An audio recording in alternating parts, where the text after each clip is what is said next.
Good morning, guys. Today we're going to be looking at solving systems of linear and quadratic equations. And the objective is to be able to solve systems of equations involving two linear equations.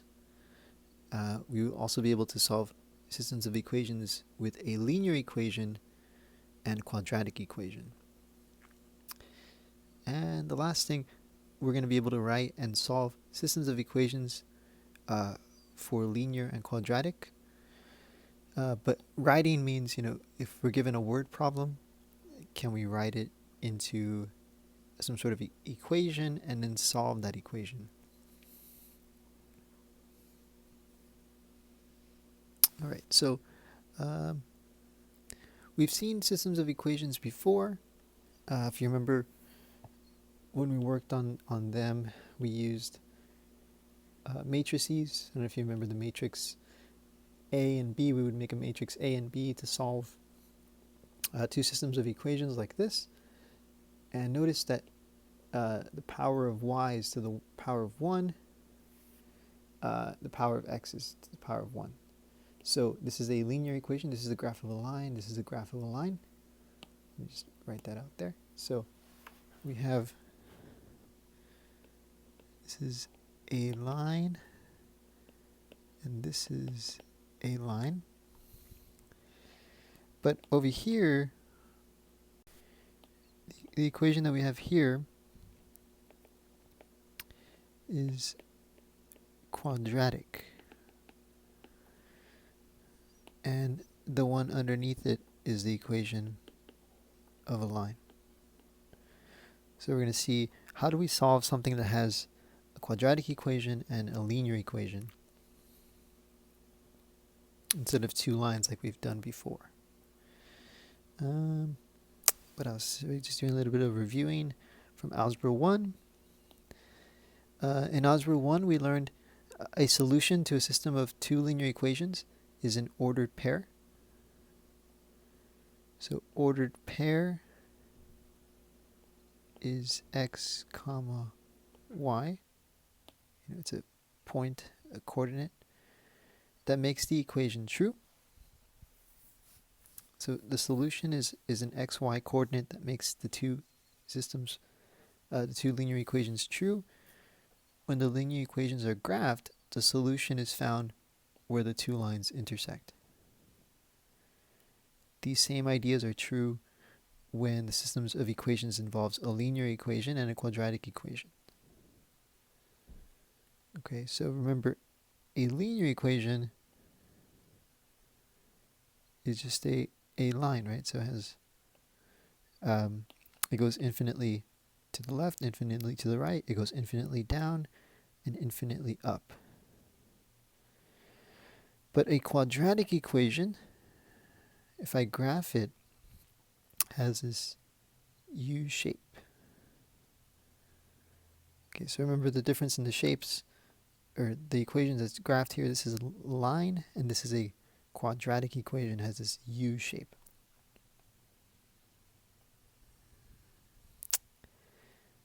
All right. So, as I stated before, let me move this a little bit up here. Zoom out a little bit. There we go. We've seen what happens with two systems of equations, right? When they intersect, there's one solution. In this case, the solution here is located at the coordinate 1, 1. Right? 1, 1 is this coordinate here. So that's one solution. We could think of it as one intersection. Right? No solution means no intersection.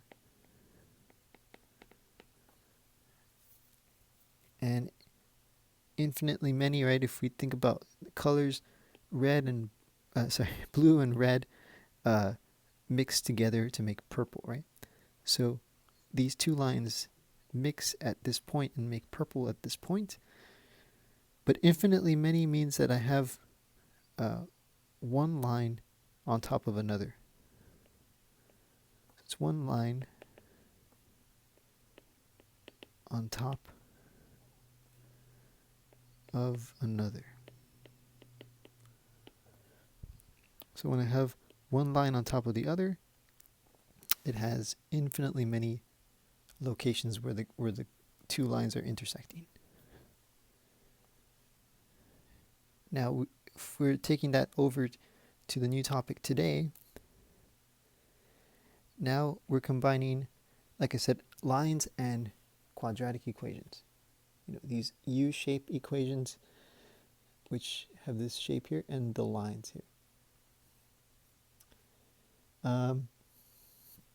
A system of one linear equation and one quadratic, right, one line and one U-shape, can have one solution, two solutions, or no solutions. So this is an example where there's one intersection here. The intersection is at 0, 1.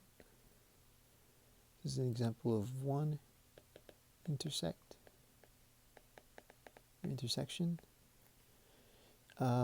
This over here is an example of two intersections. There's an intersection here and here. So the coordinates for the one on the left is -2, -3. And the one on the right is 2, 5. Okay, so this point has the coordinates 2, 5. The one over here is -2, -3. So again, this is an example of two intersections. And then the last picture here, the last graph, is an example where the two graphs do not intersect each other. So no intersection. Okay, so we have one intersection in this first example, two in the second, and none in the last. So these are the different situations that can happen between a line and a U-shape graph, a quadratic graph. And so let's look at our first example here. Make sure,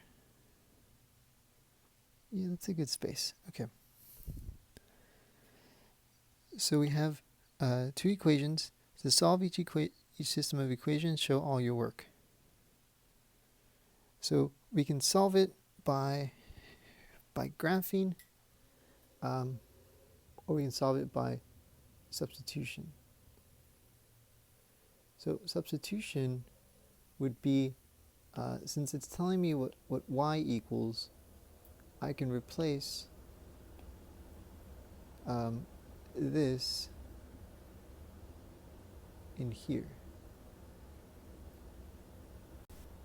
So if we write that, we get the following: y plus 1 equals 1/2 x minus 2. And then I'm going to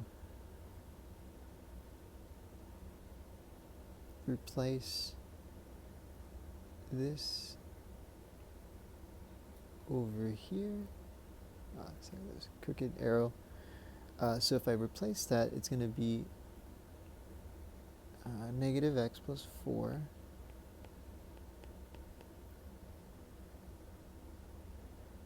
plus 1 equals 1/2 x minus 2. Okay. So again, this is this part right here. That's what I substituted.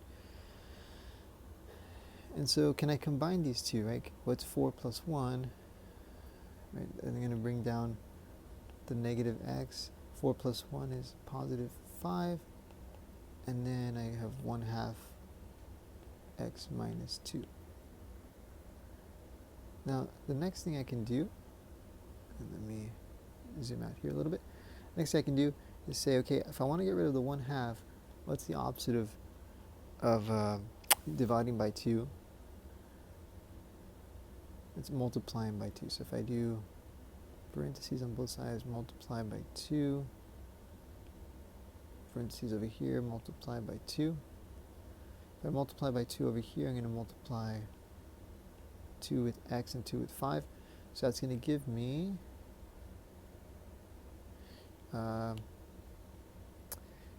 negative 2x plus 10 equals, this is going to cancel with this, and so I'm going to be left with x minus 2.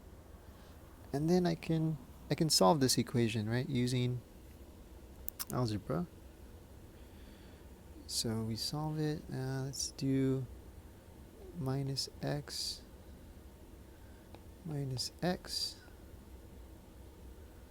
It's negative 3x plus 10 equals negative 2, because these are going to cancel. Then I do minus 10 on both sides.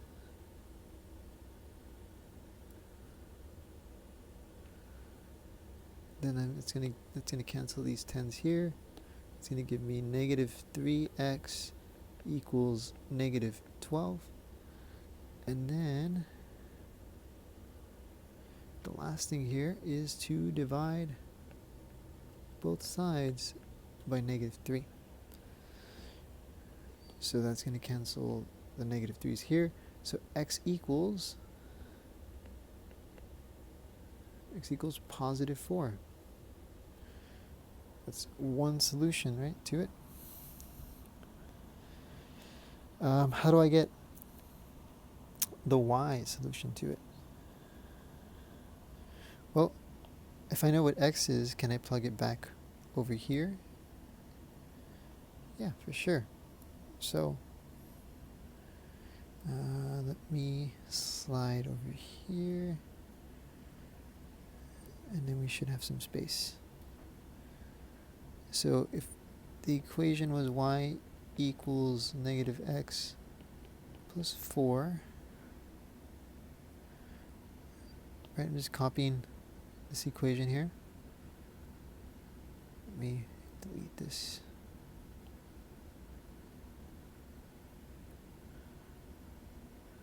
Okay.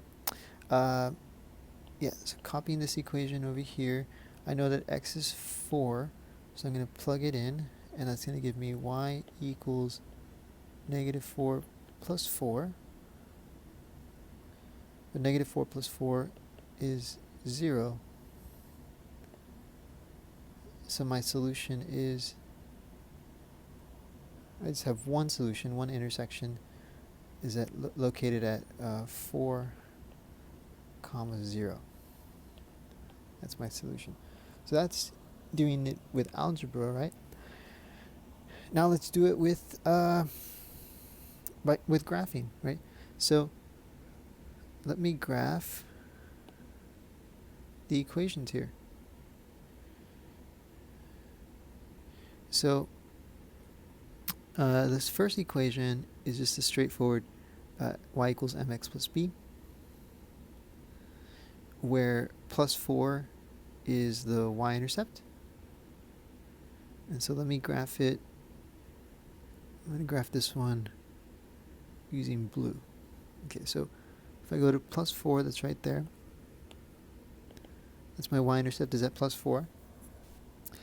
And then the slope is negative 1. But remember, when we do slope, it's negative 1 over 1. So let me see, where can I write this?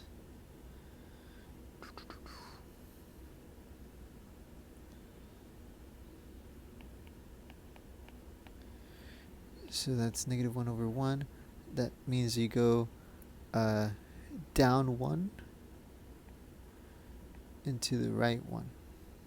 So if I go down 1 to the right 1, that's going to give me this point here. And then I go down 1, right 1 again. That's this point. And so I keep following it there. And then using a ruler,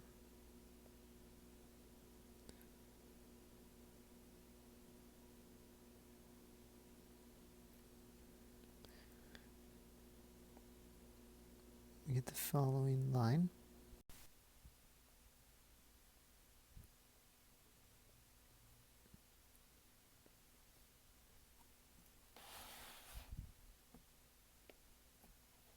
Okay, so that's one line. And then this other line, I'm going to color it in orange, is in point slope form. So it's giving me the points with a +1 and a -2. So we want to think opposite. And so the coordinates of the point that they're giving us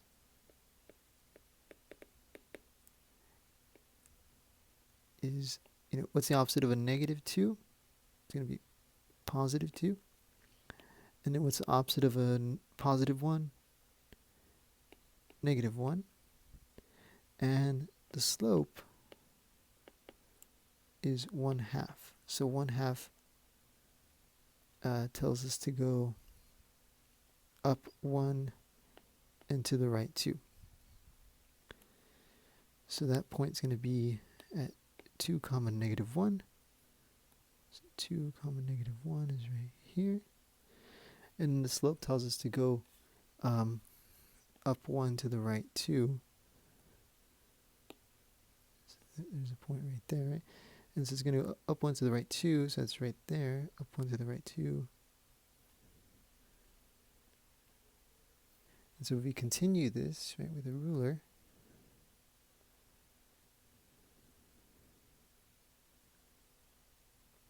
the following line.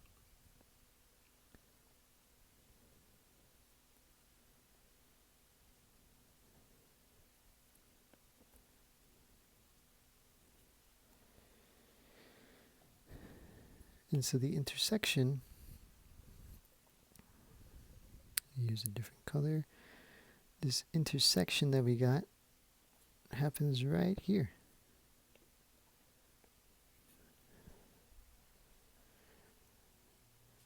Right? So we can solve it by graphing. We can graph these two lines, the blue one and the orange one, and then it shows us that they intersect at one location.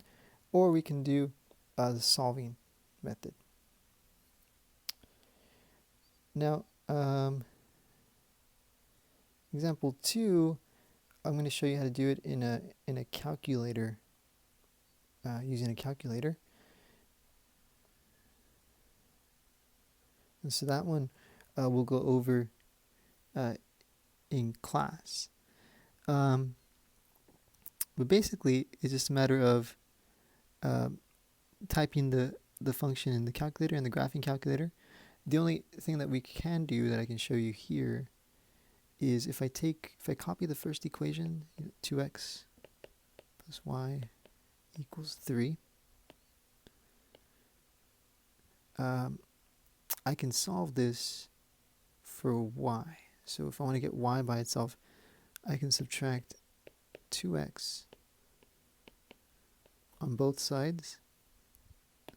It's going to cancel those two, and that's going to leave me with y equals, you could write 3 minus 2x, or you could say, y equals -2x plus 3. And we haven't solved it yet, but I'm going to show you how to use the calculator to solve it, and we're going to follow these steps when I go over it in class. And then let's go over to example 3, which is the word problem ones. Okay, in the word problem one, it says the player of a trivia game receives 100 points for each correct answer and loses 25 points for each incorrect answer. Maria answered a total of 30 questions and scored a total of 2,125 points. Write a system of equations that relates the total number of questions Maria correctly answered, C, to the number of questions she answered incorrectly. Okay, so this is kind of like when we did systems of equations and we had a word problem, right?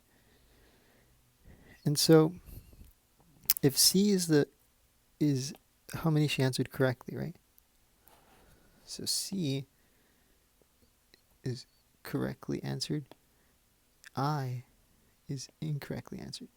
But since she answered a total of 30 questions, that means that the number of correct questions plus incorrect should add up to 30 questions. Right? Because we don't know how many she got correct, we don't know how many she got wrong, how many she got right, how many she got wrong, but we know the total that they should add up to 30 questions.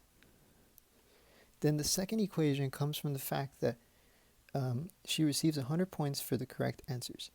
So it's 100 points for every correct answer.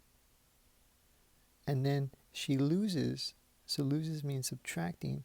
You subtract 25 points for every incorrect answer. And she ended up getting a total number of 2,125 points. So these are my two equations.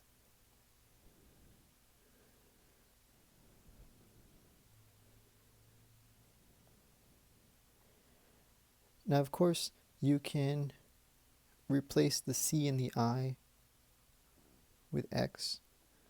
So you can have an equation that says X plus Y equals 30, and then 100X minus 25 y equals 2,125.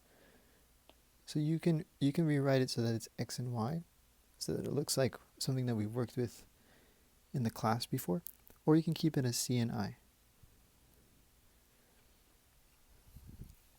Okay, then we're going to use a graphing calculator to solve the system of equations. Okay, and then I'll show you how that looks in class. I do have an image that I can add of what it's going to look like when you do get an answer.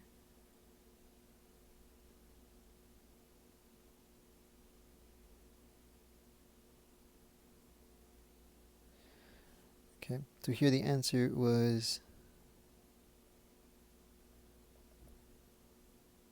23.7.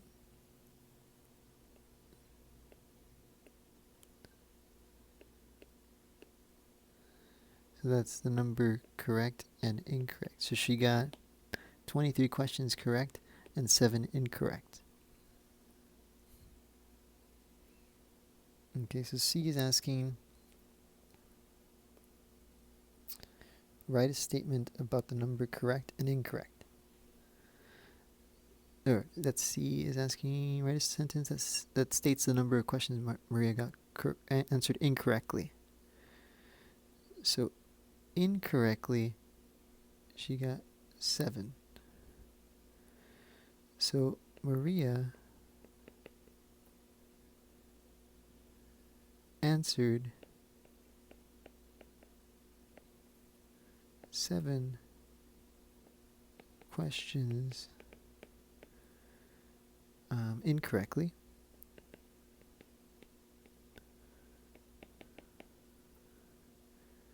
And then the other part, how many did she answer correctly? Maria answered 23 questions correctly.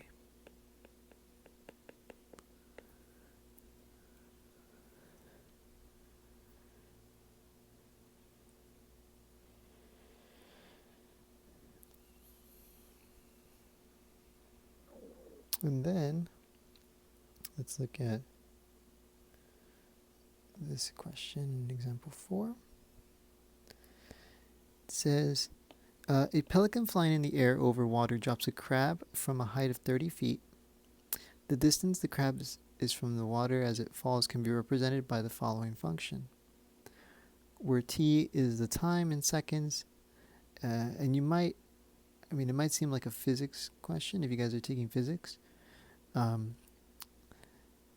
so this is an equation that tells you how far, how high is the crab as it's falling as time goes by. To catch the crab as it falls, a seagull flies along a path represented by the following function. Write a system of equations that relates the height of the crab, ht, and the path the seagull is traveling, gt. So one thing about functions is that both of these, whether we're talking about the height of the crab, this is y, and this one is also y. They're both talking about the height. In this case, the height of the crab, and the height of the seagull. So we can actually write this equation in the following way. We can replace t with x. And so we would get the following equations. Y equals negative 16 x to the second power plus 30. And for the seagull equation, it's y equals negative 8x plus 15. And I'm changing them to y and x because when we put them in the calculator, the calculator understands the y and the x. So we're kind of just changing the letters here. Right, so I changed ht to y, I changed gt to y, and then I changed the t. Instead of t squared, it's going to be x squared. And instead of negative 8t, it's negative 8x. Okay. And then again, I put it in the calculator already, so let me import that image. This time, the image, if we look at it here, has a U shape and the blue one is a U shape. It's the x squared one. The red one is the negative 8x plus 15, and they have two intersection locations. So this one had two answers, two solutions. So I'm just going to write those two solutions there. And so actually, let me write them here on the side since I can still see them. One of them was negative 0.75, 21, and the other one was 1.25, 5.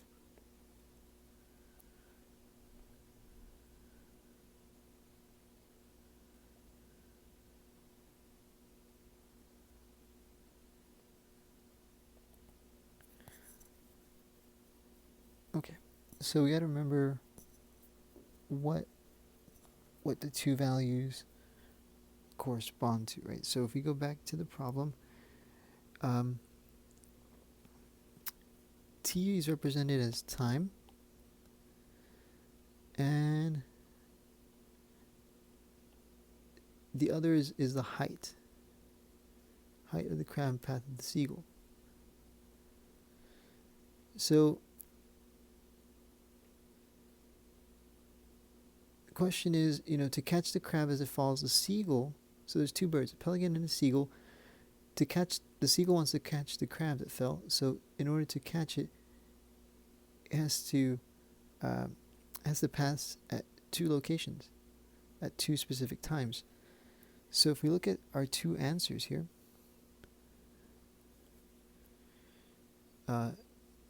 this corresponds to a time, this corresponds to a time, and the 21 is a height, and the 5 is a height. height above the water. And so the idea here is that you cannot have a negative time value. So cannot have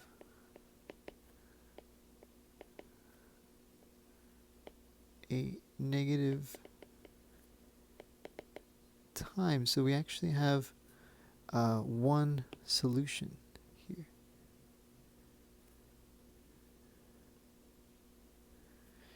Which is the following. So at 1.25 seconds, the height will be 5, I believe it's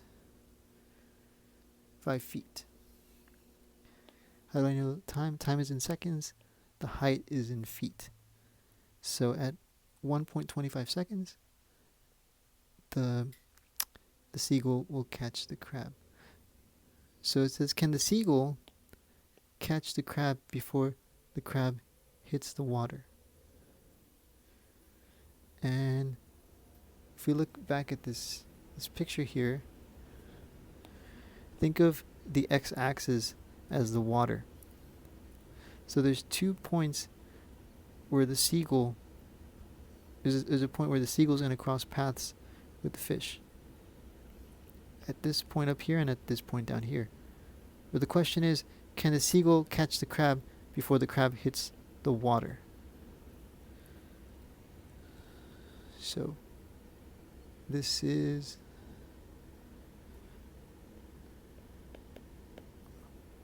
the water. Down below this is the water. So yeah, the seagull can catch the crab at this point, at where it's 1.25 seconds of flight and a height of 5 feet. So the answer to question C is yes. The seagull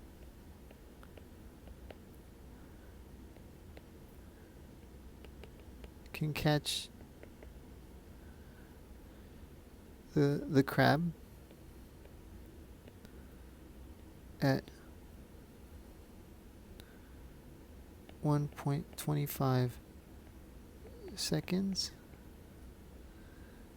and at a height of 5 feet above